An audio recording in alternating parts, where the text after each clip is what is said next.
Hello friend, স্বপ্নের তরীতে তোমাদের স্বাগত। দেখতেই পাচ্ছ সব সবজিগুলো কেটে রেখেছি। আজকে আমি আরেকটি নতুন রেসিপি নিয়ে তোমাদের সামনে হাজির হয়েছি।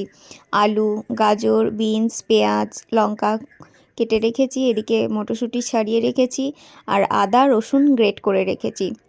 আবার চাউমিনটা গরম জলে দিয়ে উঠিয়ে রেখেছি। এদিকে কড়াই গরম হয়ে গেছে, গরম কড়াইয়ে তেল দিয়ে দিয়েছি। তেল দেওয়ার পর গ্রেট করা আদা আর গ্রেট করা রসুন দিয়েছি। রসুনটা দিয়ে কিছুক্ষণ নেড়ে নিয়েছি যাতে তার গন্ধগুলো না আসে। এরপর একে একে সব সবজিগুলো দিয়ে দিলাম। সবজিগুলো দিয়ে হালকা করে ভেজে নিয়েছি।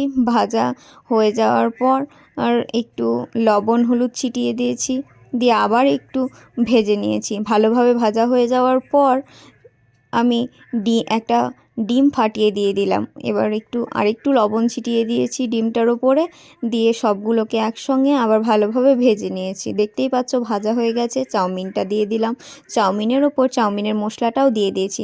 দেখতে পাচ্ছ আমার এগ চাউমিন কমপ্লিট রেসিপি। ভালো লাগলে লাইক, কমেন্ট, শেয়ার করে সাবস্ক্রাইব করতে ভুলো না। Thank you.